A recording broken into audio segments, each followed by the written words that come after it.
If you had asked me before I started using ChatGPT how to get started with a digital product, I would tell you to start with an outline, open a Google Doc, do a brain dump, get all of the information that is in your head out of your head and onto that paper or screen, and start with that. And it's a very effective way to get started. But the problem is that Google Doc ends up being extremely messy and overwhelming. So messy and overwhelming that you might finish it and feel like, I can't go back to that. I don't know how to get it into an organized fashion that is going to make sense to anyone. And that is exactly why I love ChatGPT. There's actually two reasons. One, it takes that disorganized mess that is in your brain and gives it a structure. It gives it an outline for you to fill in the blanks. Two, I have never done an outline for a digital product or really anything else with ChatGPT where in the end I haven't said, oh, I would not have thought of that about at least one thing. So it's not just giving me like a more structured and organized beginning. It's also giving me those little ideas that wouldn't necessarily come to mind for me. ChatGPT is thinking of them. Today, I'm going to go through a series of prompts with you in ChatGPT. We're going to use my crisp prompt framework to get started. I'll show you exactly what that is when we hop into ChatGPT. We're going to outline an ebook, and then we're going to turn that ebook outline into a couple of different outlines as well for different digital products. So let's hop into ChatGPT and see what it looks like. Okay, so here we are in a brand new blank, fresh ChatGPT chat. I'm going to start with a prompt. It's a crisp prompt. Crisp prompts are something I came up with because I could not stand the prompts that other people were using that were like, acting as a marketing professional with 20 plus years. That drove me crazy. If I had to write a prompt like that, I would not use ChatGPT. So I came up with my own thing. It's called the Crisp Prompt Framework, and it's got five elements, one represented by each letter in the word crisp. We start with context, and so that's the first thing in this prompt. Good morning. I want to create an ebook that is going to help my audience of solopreneurs use AI to write a blog post that will convert readers to their email list. So that is the context of the background of why I'm here asking a question. That's the C, context. The next part is the request. So that's the R, and my request with this prompt is I would like you to help me outline the product. So I'm asking ChatGPT for an outline for this ebook that's going to help people write blog posts. The third part is the I, which stands for intent, which is probably the trickiest part. In this case, I'm making sure to let ChatGPT know that the intention of this ebook is it's going to be used as a tripwire in my marketing funnel. So that's the intent of what this outline is going to eventually create. The next part is S for style. Now, with style, for an outline, I usually go more like with what the structure is that I'm looking for. But if I were doing something more, writing a blog post or writing some type of a description, like a social media description or something like that, then my style would be, I would note something more like, please make the tone friendly and emotive, like whatever adjectives I wanted to use to describe the style. But in this case, because it's an outline, I'm just going, the style is going to be what the structure, how I want the structure to look when the outline is done. And then the last piece of the crisp prompt framework is the P, and it is for parameters, and that is where I tell ChatGPT, do this, don't do that. I can give it as many parameters, less is better because it will understand it better. But in this case, the one that I wanted to make sure, the one parameter that I wanted to make sure was included was to have a section on SEO in the outline. And so my parameter is, please be sure to include a section on SEO. As an example, because this can be even more effective, the parameter, it can be even more effective when you are excluding something. Whenever I talk about marketing, if I'm doing a prompt with ChatGPT and it is going to have something to do with marketing, I always make sure to use as my parameter, please do not include anything about paid ads for marketing, because I don't use paid ads for marketing. I don't talk about it. I don't really know anything about it. So I don't want that to come up in the output that ChatGPT is going to give me.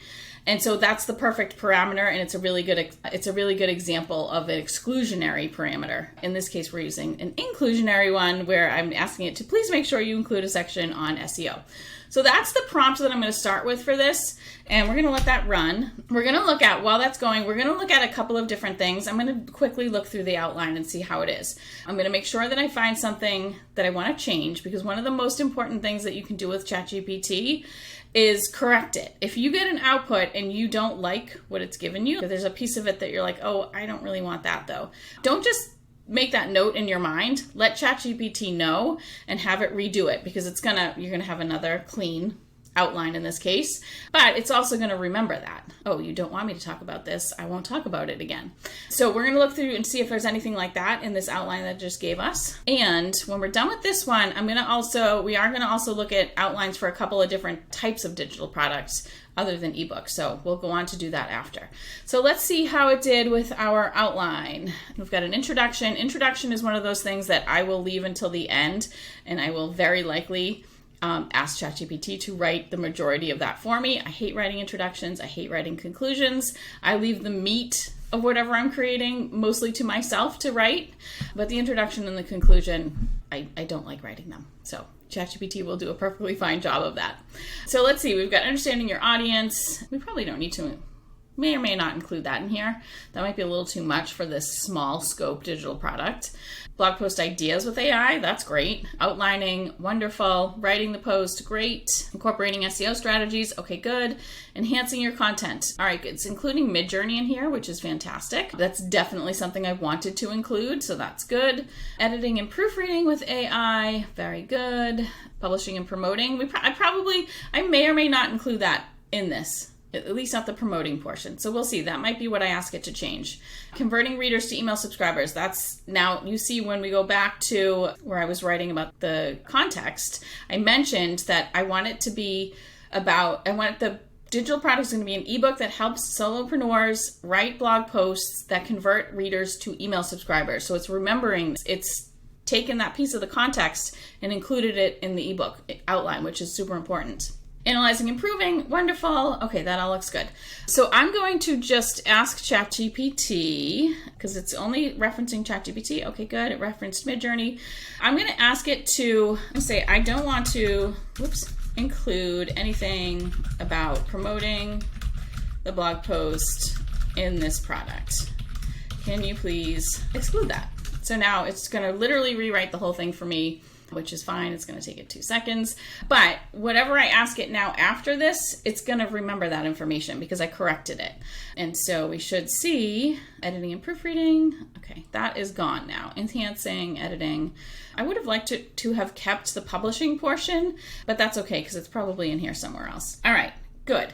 Now, one of the other things that I love, before we go on to the next part, one of the things that I love about ChatGPT is it will give you this, it will almost always, when you ask for an outline, it will give you this appendices section at the bottom. And this is a great place to start thinking about, oh, wait, can the templates and examples be what I call a bonus portion of this ebook? It gives you, it's like little ideas to add on extra value, which is super helpful. You don't have to just brainstorm that on your own. ChatGPT is giving you the ideas that you can run with. So that's great. That's a really nice, solid outline for an ebook. I can just start filling this in. I can have ChatGPT help me with the introduction and the conclusion, like I said before, because I do not want to write those. And I can see myself finishing this pretty quickly. I could probably do this in a couple of days, finish this book.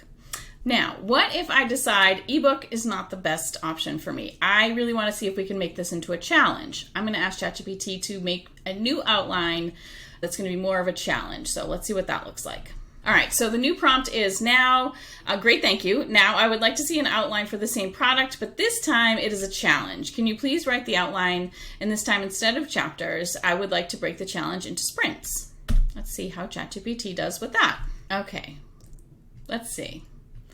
This has broken it down. It did this totally on its own. It made it a 10-day challenge. Well, so 10 sprints over the course of 10 days, basically. And in my mind, I was like, maybe a challenge would be good.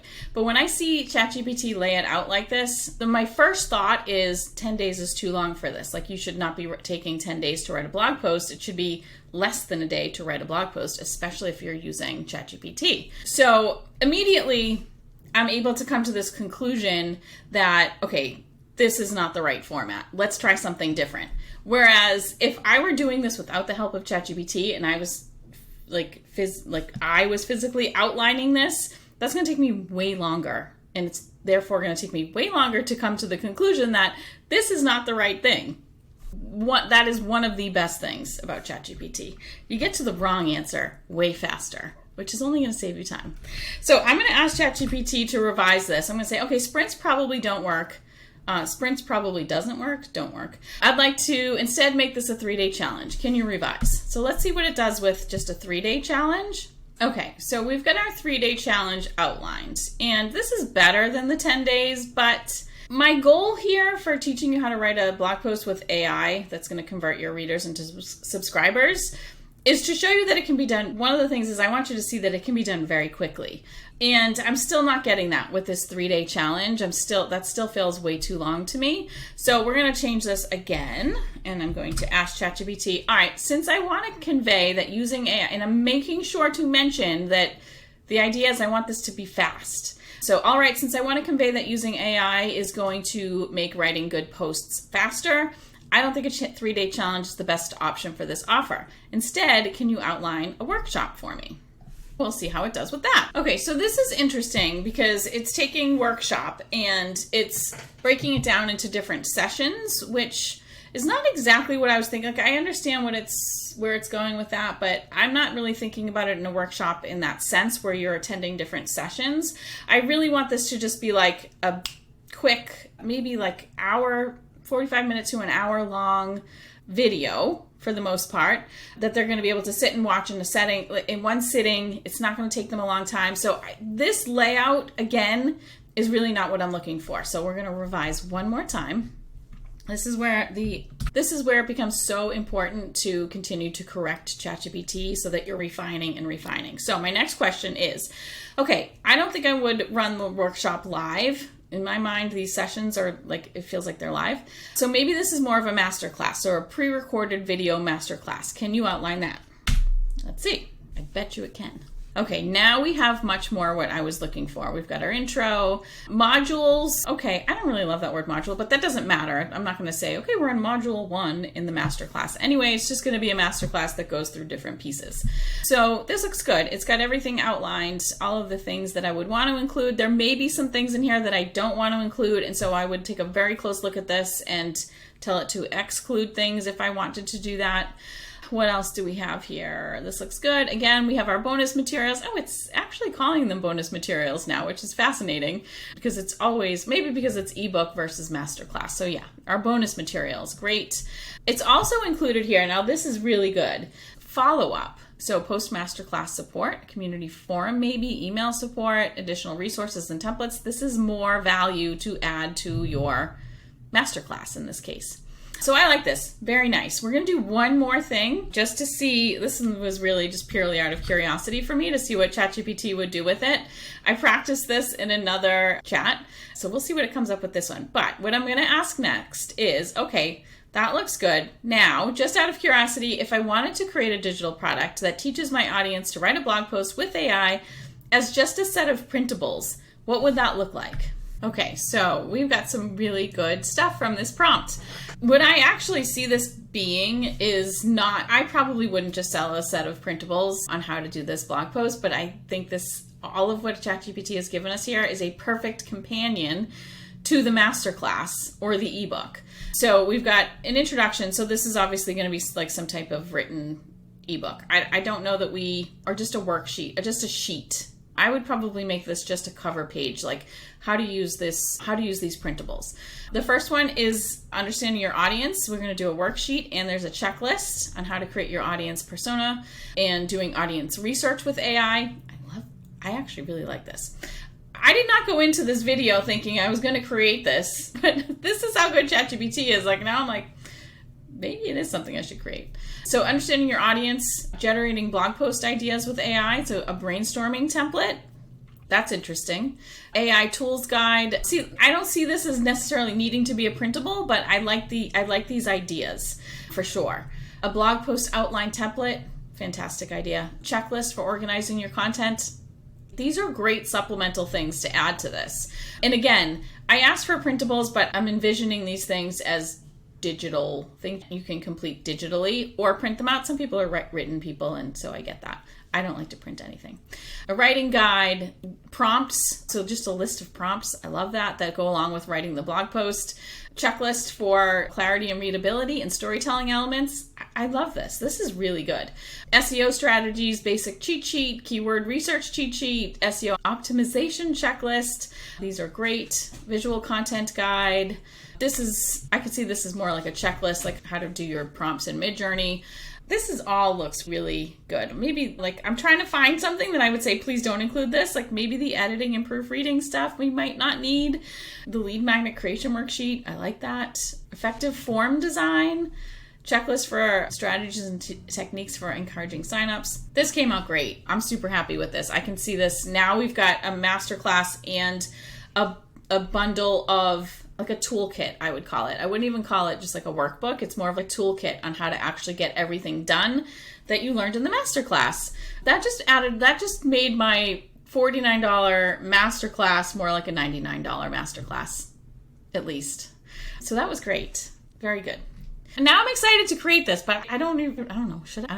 Anyway, so that is how I use ChatGPT I'm going to scroll up to the top. That is how I use ChatGPT to outline digital products. We did an ebook, we did a challenge, we did a workshop, we did a masterclass, and we did some printables. At least the outlines of all of those. And what is this going to be? Maybe a 15-minute video? Not bad. So again, I want to just highlight, this is that initial prompt that I started with. It's a crisp prompt. C for context, R for your request, I for your intent, S for your style, P for your parameters. That is the best way to start most of your ChatGPT chats. You don't have to use those boring acting as a prompts that you see everywhere. They can be a lot more conversational, and that's exactly what the crisp prompt framework does. That's it. If you have questions on this, if you go through this with ChatGPT yourself and it comes up with the most amazing ideas for you, please share them in the comments. I would love to hear about them. And that's it. Thanks.